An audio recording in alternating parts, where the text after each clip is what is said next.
there's a multi-step process for yourself if he is going to come back. And why we're doing this, so you could verbalize to him to know if he is actually serious about diving in and doing this again. Because if you do the inner work and say, listen, this is what I'm going to need, not only in this singular moment, but also in this relationship going forward. This relationship failed for these reasons. And these are the conversations I'm going to need to have. These are the things we're going to have to align with. These are the things we're going to have to figure out. These are the things we're going to have to talk about. But you hurt me. You left me high and dry. And now you're coming for a second chance. So here's the thing. The contract changed.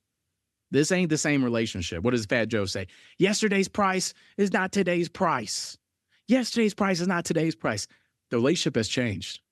So that means I'm going to need these actions. I'm going to need these words in a consistent basis in order to make me feel safe enough to forgive you and move on and to continue on to this relationship.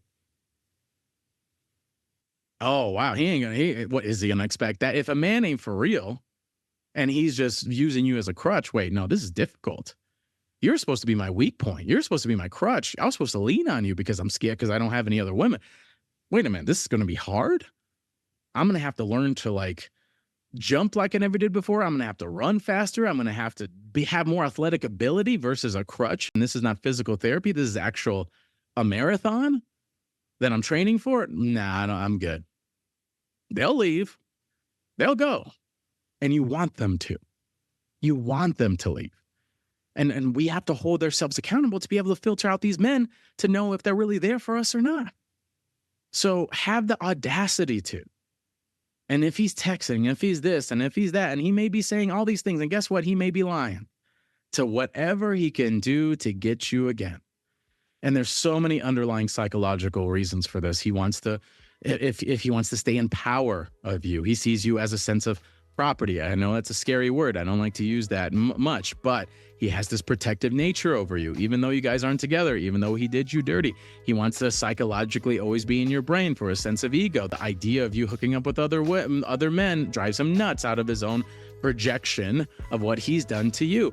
There's so many psychological worries that could come with him just coming your way. The Self-Hype Podcast.